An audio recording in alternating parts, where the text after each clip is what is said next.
안녕하세요. 강동선 ABA 아동발달연구소 소장 강동선입니다. 오늘은 저번 시간에 이어서 이 강화 계획 두 번째 시간입니다.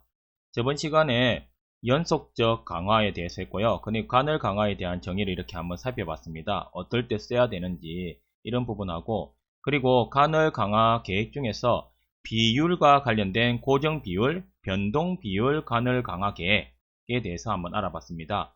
자, 이번 시간은 간격 강화입니다. 간격 강화 계획에 대해서 한번 알아보도록 하고요. 간헐 강화에 우리가 쓰고 있을 때 이 사용에 대해서 유의사항이 있다라는 거죠. 기존의 내용에 좀 나와 있지만 그런 유의사항에 대해서 한번 알아볼 거고요. 그리고 기타 강화 계획에는 어떠한 것이 있는지 한번 살펴보도록 하겠습니다. 그러면 오늘도 한번 강의 한번 들어가 보도록 할게요.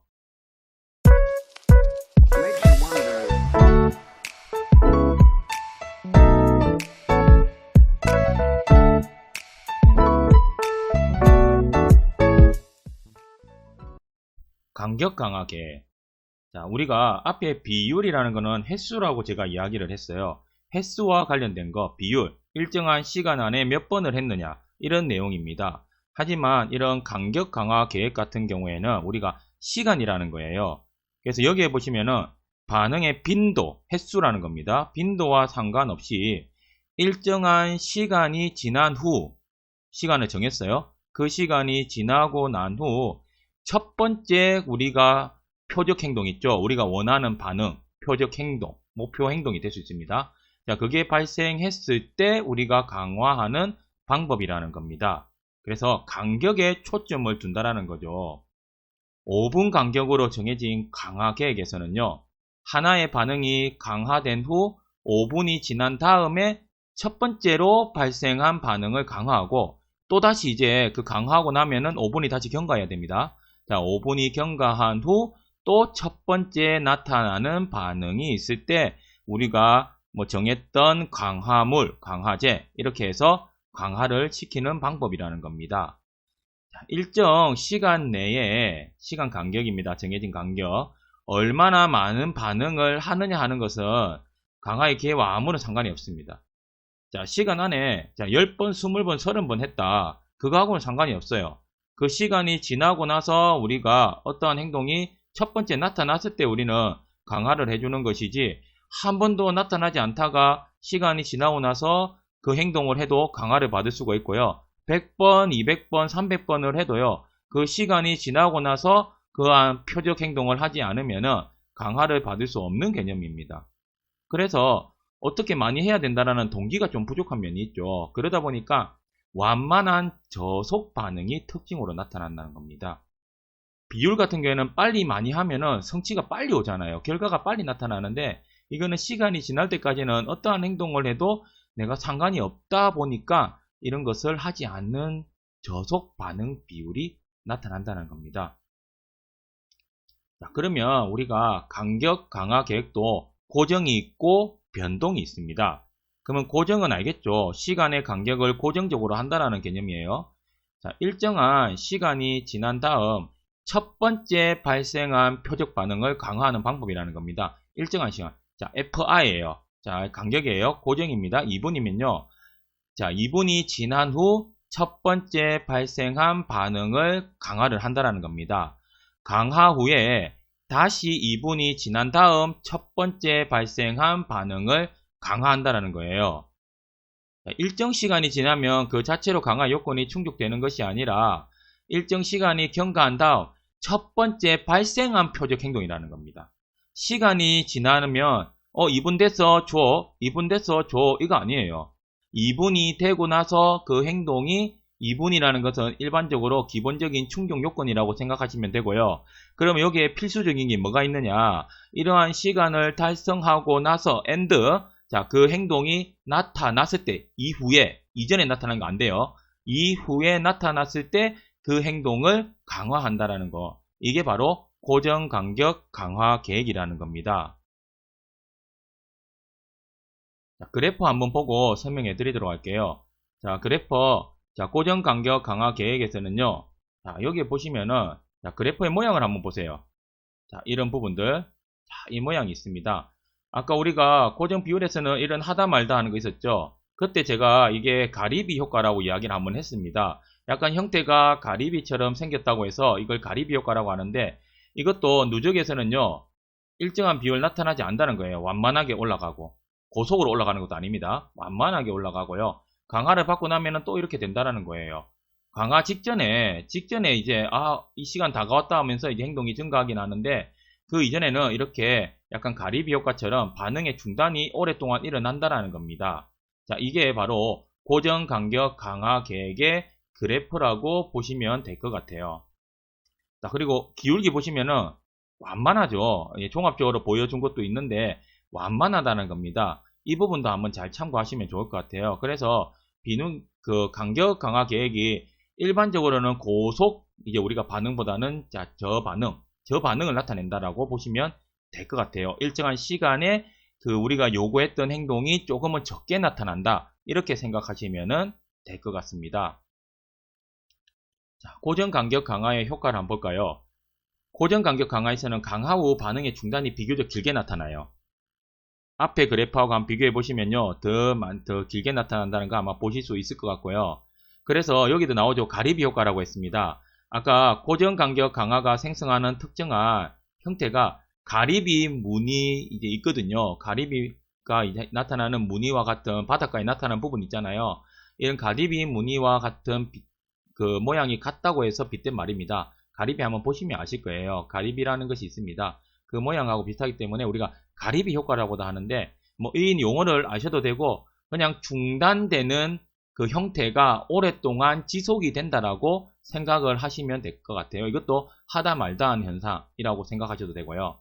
그래서 고정 간격 강화는 대체로 느리고 완만한 반응률입니다. 일정한 시간 내에 나타나는 행동, 이게 좀 완만하다는 겁니다. 그리고 시간 간격의 길이는 반응의 중단과 반응률에 영향을 미치는 거 알겠죠? 시간이 너무 많아버리면은 이것도 더 완만해진다는 겁니다.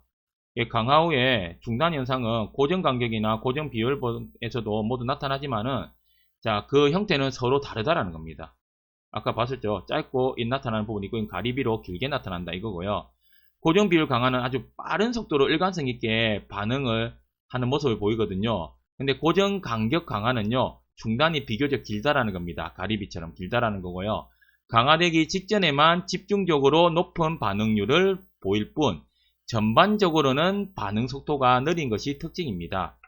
자, 이 부분에서는 우리가 기울기가 고정하고 비슷하게 이렇게 나타나는데, 전반적으로 보면은, 전체적인 경향을 보면은 우리가 더 낮다는 겁니다. 반응이 낮게 나타난다는 거, 그 내용을 말을 하는 거거든요.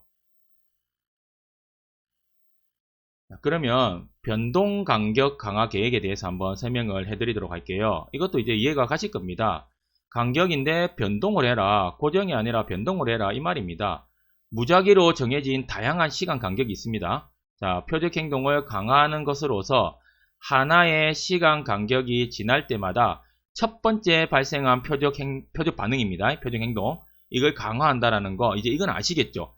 우리가 원했던 시간이 지나면. 그런데 이거는 VI, 변동입니다.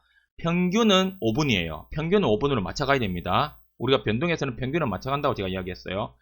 한 번씩 첫 번째 발생한 표적 반응을 강화하는 것이지만, 자, 실제 간격은 2분 후, 5분 후, 3분 후, 10분 후라는 것입니다. 2분 후에 첫 번째 반응했던 거, 5분 후에 첫 번째 반응했던 거, 3분 후에 첫 번째 반응했던 거, 10분 후에 첫 번째 반응했던 거. 그런데 평균은 5분으로 가져가야 된다는 거, 이걸 잘 생각하시면 될 것 같아요.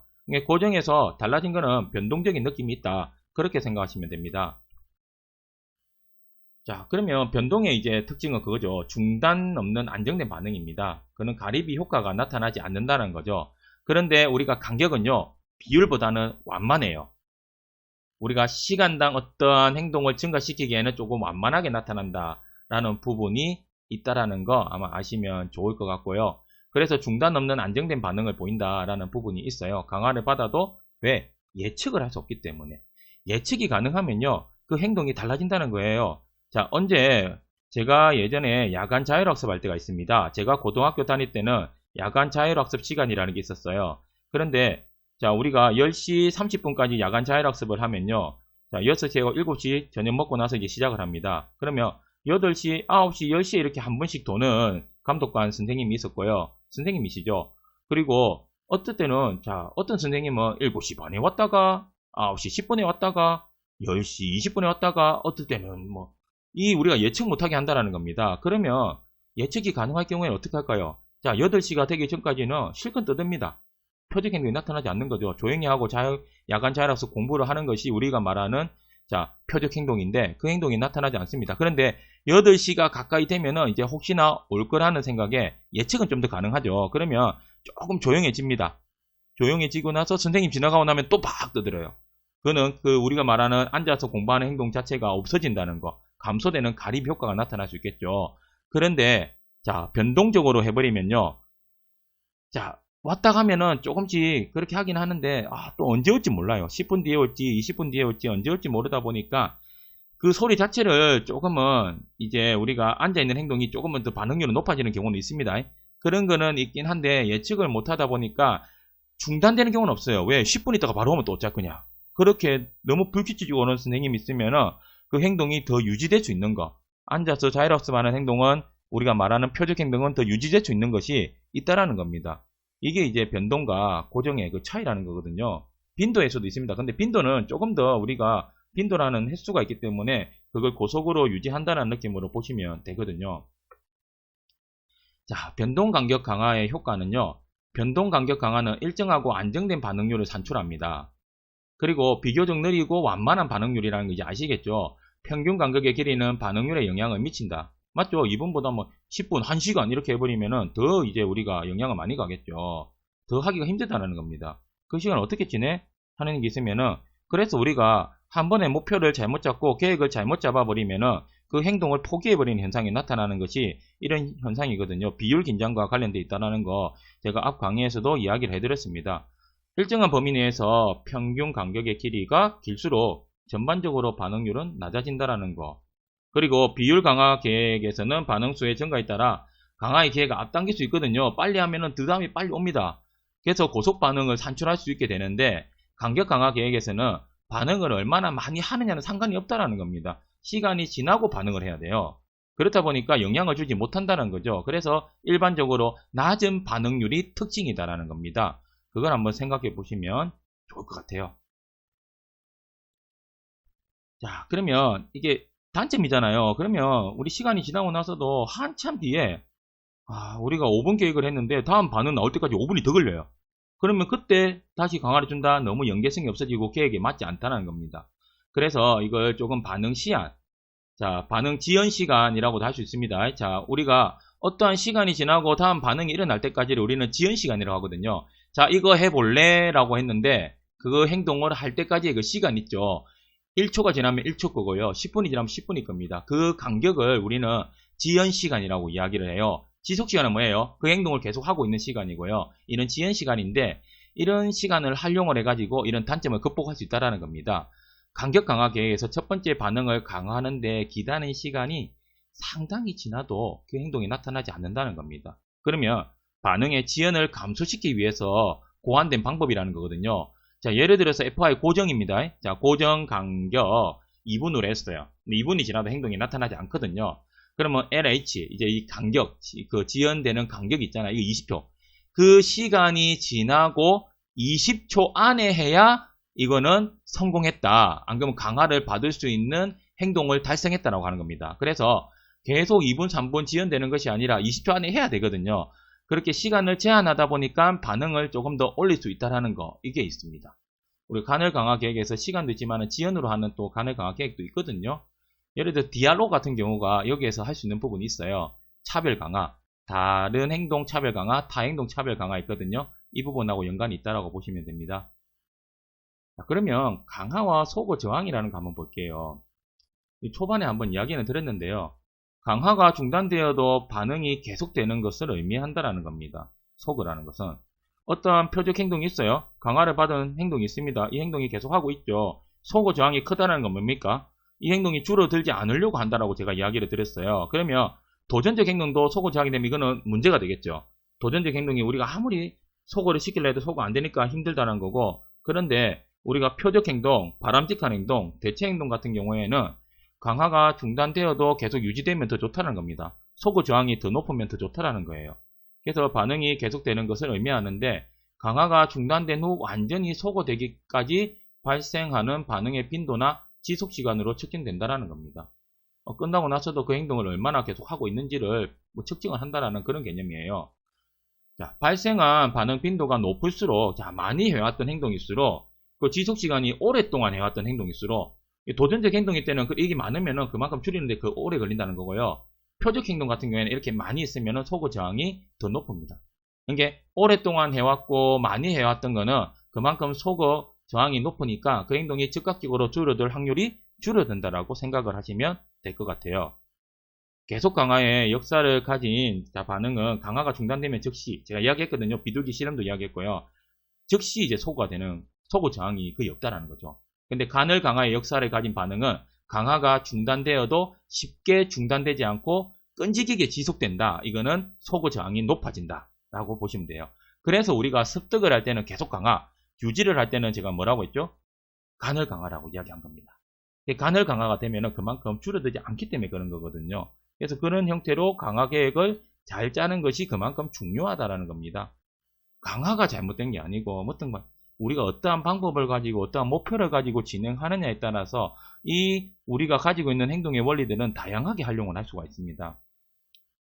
그리고 변동 계획에 의해서 강화된 것은 고정보다요 소거 저항이 더 강합니다. 그래서 제가 이야기했죠. 연속으로 습득을 하고 고정으로 이제 간헐을 하고 나서 이게 익숙해지면은 변동으로 하고 나서 더 유지시켜라. 소거 저항을 더 높여라. 이겁니다. 우리가 가르치려고 하는 행동에 대한 소거 저항을 더 높여라라는 것이 이 개념하고 같다라고 보시면 될 것 같아요. 그러면 우리가 또 한번 볼 거는 포화의 예방도 이것도 이야기 한 부분이거든요. 발생한 모든 반응을 강하지 않고 일부 반응만을 강화하기 때문에 강화 자극이 전략된다는 겁니다. 포만이 일어나면 강화로서 효과가 떨어질 수 있거든요. 간을 강화로 하다 보니까 강화의 효과는 유지시키되 이러한 포만도 예방할 수 있다는 그런 장점이 있다는 겁니다. 그래서 이 강화 계획을 잘 활용하시면 좋고요. 학습 초기에 간을 강화는 비효과적이다라고 제가 이야기를 했어요. 뭔가 처음에는 성취 동기를 올리기 위해서는 지속적인 유인 체계, 연속적인 강화가 필요하다 이거예요. 처음에는 연속적으로 하고 습득을 하게 해줘야 됩니다. 이 행동하고 유관력을 먼저 입히고 나서 소거 저항을 높이기 위해서 간헐로 넘어간다. 그렇게 생각하시면 될 것 같거든요. 강화량 줄이기라는 부분이 있어요. 비율 강화 계획에서 반응의 비율을 점차로 증가시키는 방법입니다. 갑작스럽게 요구 비율이 크게 증가하면 비율 긴장 이야기했습니다. 3에서 바로 100으로 가버리면 안 된다고 제가 이야기한 부분이에요. 간격 강화도요. 시간을 점차로 증가해야 돼요. 이것도 한 번에 시간이 팍 증가해버리면요. 똑같은 현상이 나타납니다. 포기해버리고 안 해버리려고 하는 아니면 하다 말다 하는 것이 길어지는 그런 상황이 올 수 있다는 겁니다.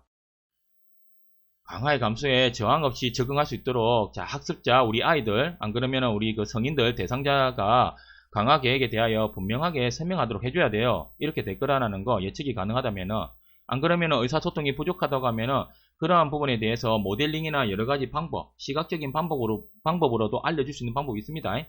토큰, 스케줄, 이런 구조화 이런 거 가지고도 충분히 알려줄 수 있는 방법이 있어요.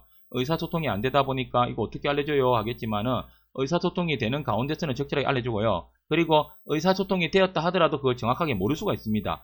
그러면 이거 시각적인 방법, 다양한 방법으로 이걸 해주고요. 안 그러면은 여러가지 시연을 통해서 해주는 것도 있습니다. 그러한 부분, 대리 강한 느낌도 있거든요. 그러한 부분을 해주면은 된다라는 거고요.